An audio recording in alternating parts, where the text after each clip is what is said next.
అలానే మిసేసావు. తిరుపతి దేవస్థానానికి సరఫరా చేసేటువంటి నెయ్యిలో కల్తీ సహజం. ఈ మాట అన్నది ఎవరు? సజ్జల రామకృష్ణారెడ్డి గారు, జగన్మోహన్ రెడ్డి గారికి మాజీ సలహాదారు ఆయన, plus journalist, senior most journalist. కల్తీ సహజం అని చెప్పేసి ఆయన ఇచ్చినటువంటి స్టేట్మెంట్. ఇక ఆవు తినేటువంటి పదార్థాల ఆధారంగా కూడా కొవ్వు పదార్థాలు ఉంటాయి అని చెప్పి జగన్మోహన్ రెడ్డి గారు చెప్పారు. ఆవు ఒకవేళ నాన్ వెజ్ తింటే అలాంటి కొవ్వు పదార్థాలు పాలల్లో కూడా వచ్చే అవకాశం ఉంది. దాని క్రమంలో నెయ్యిలో కూడా అలాంటి కనిపించేటువంటి అవకాశం ఉందని చెప్పి జగన్మోహన్ రెడ్డి గారు ఒకనొక సమయంలో ఇచ్చినటువంటి కామెంట్. అంతేకాదు, పరకాణిలో జరిగినటువంటి దొంగతనం అదేం పెద్ద దొంగతనమా? ఆ చిన్న దొంగతనానికి ఇంత హడావుడి చేయాల్సిన అవసరం ఉందా అని చెప్పి జగన్మోహన్ రెడ్డి గారు చేసినటువంటి వ్యాఖ్య. ఇక వైవి సుబ్బారెడ్డి గారు అసలు కల్తీయే జరగలేదు, నెయ్యిలో కల్తీ జరిగిందని చెప్పి చంద్రబాబు గారు చెప్తున్నారు. జంతు కొవ్వులు ఉన్నాయని చెప్పి చెప్తారు, ఇప్పుడు లేవు కదా, క్షమాపణ చెప్పాలి, లేదంటే నేను మళ్ళీ కోర్టుకు వెళ్తాను అని చెప్పి వైవి సుబ్బారెడ్డి గారు స్టేట్మెంట్ ఇస్తున్నారు. అంటే ఒక విషయాన్ని పదే పదే చెప్తే అబద్ధం కూడా నిజమైపోతుంది అనేటువంటి ఒక ఒపీనియన్ కొంతమందికి ఉంటుంది. బహుశా అలా వినిపిస్తున్నారేమో అనిపిస్తుంది. కారణం ఏంటంటే నెయ్యి కల్తీ జరిగింది అనేది 100% నిజం అని చెప్పి సిబిఐ వేసినటువంటి సిట్ చెప్తుంది. అసలు కల్తీ కాదు, అసలు నెయ్యే పెద్ద ఫేక్ నెయ్యి, లేనటువంటి నెయ్యిని ఉన్నట్టుగా క్రియేట్ చేసి చూపించారు. కల్తీ అంటే ఎంతో కొంత నెయ్యి ఉంటుంది, ఆ నెయ్యిలో ఏదో కల్తీ చేస్తారు. కల్తీ కూడా కాదు, ఇది ఫేక్, ఒక కృత్రిమ నెయ్యిని కృత్రిమంగా సృష్టించారు వీళ్ళు. ఇది వాస్తవం అని చెప్పి సిబిఐ సిట్ చెప్తుంది. ఇది నివేదికలో పొందుపరిచారు, క్లియర్గా పొందుపరిచారు. ఎలా క్రియేట్ చేశారు? కొన్ని రకాల ఆయిల్స్, అలాగే కొన్ని సుగంధ ద్రవ్యాలు, వీటితోటి నెయ్యిని క్రియేట్ చేశారు. చుక్క పాలు లేకుండా నెయ్యిని క్రియేట్ చేసి అది కల్తీ కాదు అని అంటున్నారు. అది కల్తీ కాదు అంటారు, నిజమే కల్తీ కాదు. అసలు నెయ్యే లేనప్పుడు అది కల్తీ ఎలా అవుతుంది? ఫేక్ నెయ్యి, ఫేక్గా క్రియేట్ చేసినట్టు కృత్రిమ నెయ్యి. ఈ కృత్రిమ నెయ్యిని కొన్ని రకాల ఆయిల్స్ అంటే వాటిల్లో ఎన్డీడీబీ చెప్పింది ఏంటంటే జంతు కళేబరాల కొవ్వు పదార్థాలు కూడా ఉండే అవకాశం ఉంది, జంతువుల కొవ్వు కూడా ఉండేటువంటి అవకాశం ఉందని చెప్పి ఎన్డీడీబీ అనుమానించింది. దాని రిపోర్ట్ ఉంది, ఆ రిపోర్ట్ కూడా రిలీజ్ చేశారు. అసలు మీరు ఏ నెయ్యి, ఏ పాలుగా, ఏ ఆయిల్ కలిపారో, ఏ సుగంధ ద్రవ్యాలు కలిపారో, ఆ పామాయిలో లేదంటే పామోలిన్నో ఎక్కడి నుంచి తీసుకొచ్చారో, ఈ సుగంధ ద్రవ్యాలను ఎక్కడి నుంచి తీసుకొచ్చారు, అసలు నెయ్యి ఏ విధంగా క్రియేట్ చేశారు అనేది ఫస్ట్ తేలాలి. దీని మీద ఎన్డీడీబీ రిపోర్ట్ ఇచ్చింది. ఈ ఆయిల్లో కొవ్వు పదార్థాలు ఉన్నాయి, జంతువులకు సంబంధించిన కొవ్వు పదార్థాలు ఉండే అవకాశం ఉంది అని చెప్పి క్లియర్గా ఎన్డీడీబీ చెప్పింది. ఆ రిపోర్ట్ ఉంది అఫీషియల్గా, అది ఆల్రెడీ ప్రభుత్వం బయటపెట్టింది, సిట్ కూడా చెప్తుంది. కానీ అసలు కొవ్వు పదార్థాలు లేనప్పుడు, జంతువుల కొవ్వు లేనప్పుడు మీరు ఎలా అంటారు అని చెప్పి వాదిస్తున్నారు. అసలు దాన్ని డైవర్షన్ చేసేటువంటి ప్రయత్నం చేస్తున్నారు. అసలు నెయ్యి అనేది కల్తీ లేదని చెప్పి చెబుతున్నారు. క్లీన్ చిట్ ఇచ్చేసింది సిబిఐ అని చెప్పి చెబుతున్నారు. దీంట్లో ఏమైనా వాస్తవం ఉందా? అసలు చుక్క పాలు లేకుండా నెయ్యి ఎలా వస్తుంది? ఎలా సాధ్యము? అది చెప్పాలి కదా ఫస్ట్. ఫేక్, మొత్తం ఫేక్. సాధారణంగా మనకి బయట మార్కెట్లో ఆయిల్స్ కల్తీ దొరుకుతాయి. తిరుపతి దేవస్థానాన్ని కూడా లేనటువంటి నెయ్యిని ఉన్నట్టు క్రియేట్ చేసి, కృత్రిమంగా క్రియేట్ చేసిన నెయ్యిని సప్లై చేసినటువంటి వాళ్ళు ఇవాళ నెయ్యి కల్తీ లేదు, పోనీ నెయ్యి ఒరిజినల్ అని చెప్తున్నారా? కల్తీ లేదు, ఓకే, ఒరిజినల్ నెయ్యి మేము సప్లై చేసామని చెప్పి చెప్పగలరా మీరు? సిబిఐ వాళ్ళు క్లియర్గా రిపోర్ట్ ఇచ్చిన తర్వాత కూడా ఇంకా కూడా దాన్ని పక్కదోవ పట్టించేలాగా, లేదు అక్కడ అబద్ధం చెప్తుంది ప్రభుత్వం, లేదంటే సిబిఐ అబద్ధం చెప్తుందని చెప్పేలాగా మాట్లాడుతూ ఉన్నారు. పైగా దీనికి ఒక ఫ్లెక్సీలు కట్టేసి, ఈ ఫ్లెక్సీల్లో కరుణాకర్ రెడ్డి గారు ఫ్లెక్సీలు కట్టేసి ఆడ ఒక హోమం చేస్తూ పశ్చాత్తాప హోమం అంట, పశ్చాత్తాప హోమం చేస్తూ దేవదేవ తప్పు లేనటువంటి దాన్ని ఉన్నట్టు చంద్రబాబు గారు చెప్పారు కాబట్టి పశ్చాత్తాప హోమం చేస్తున్నానని చెప్పి ఆయన కరుణాకర్ రెడ్డి గారు ఫ్లెక్సీలు పెట్టి ఆ ఫ్లెక్సీలు దగ్గర హోమం చేశారు.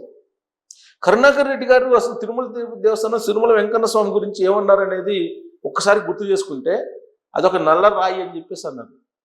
దాన్ని ఏం చేస్తామని కూడా చెప్పారు ఆయన. ఆ మాట నేను నా నోటి నుంచి అనదలుచుకోవాలి.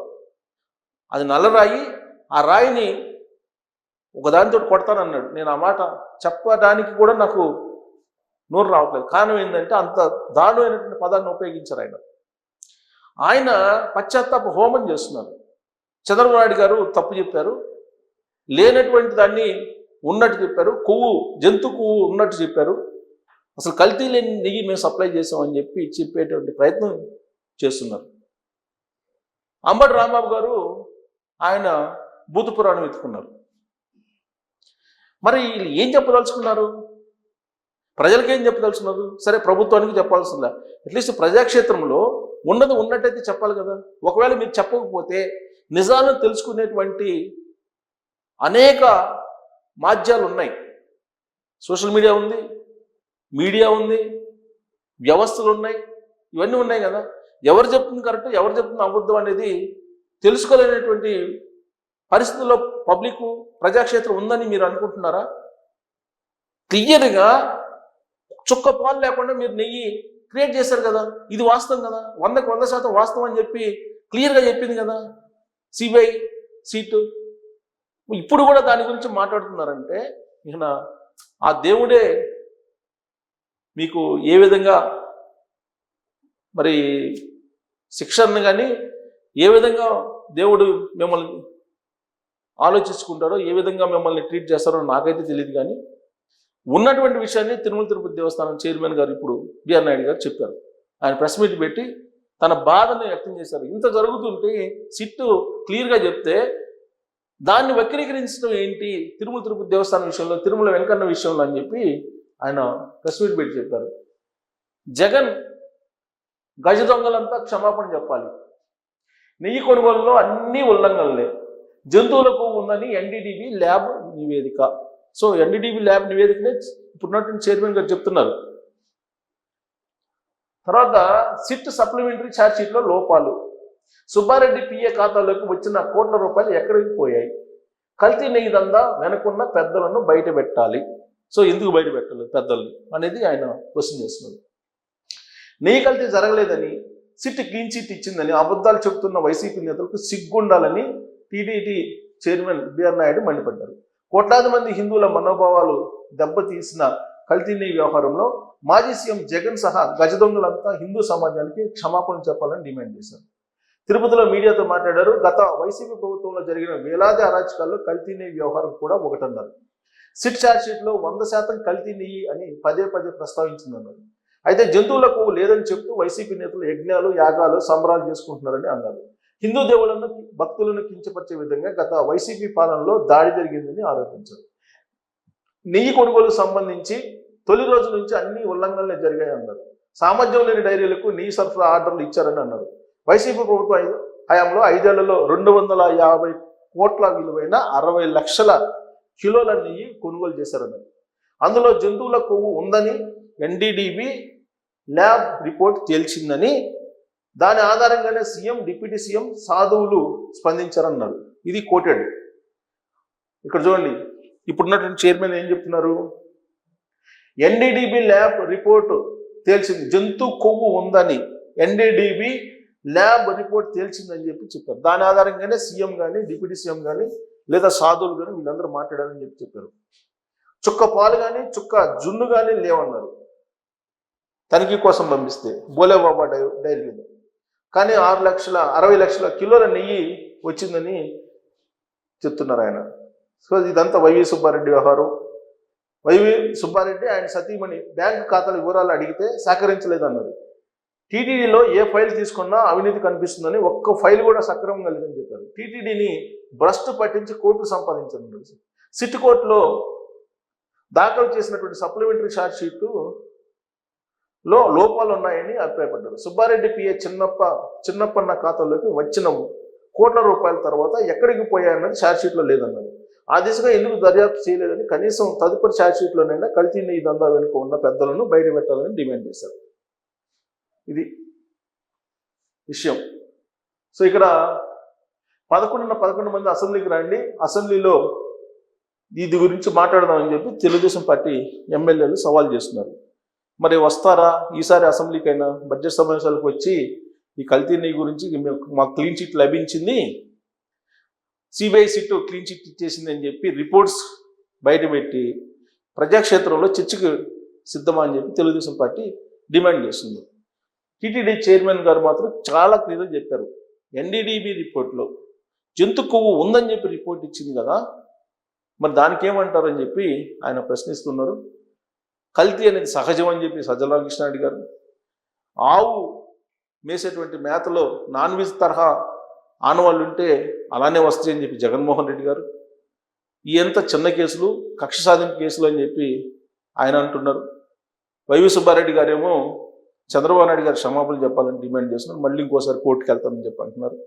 సో ఈ మొత్తం కన్విన్స్ చేయలేక కన్విన్స్ చేసే ప్రయత్నం వైసీపీ చేస్తుంది అనేది హిందువులు భావించడంలో ఎలాంటి సందేహం లేదు. మరి దీని మీద మీ కామెంట్ ఏంటి? ఎన్డీడీబీ రిపోర్ట్ని బట్టి దాంట్లో జంతు కొవ్వు ఆనవాళ్ళు ఉన్నాయా లేవా అనే దాని మీద మీరు కామెంట్ చేయొచ్చు. Thank you.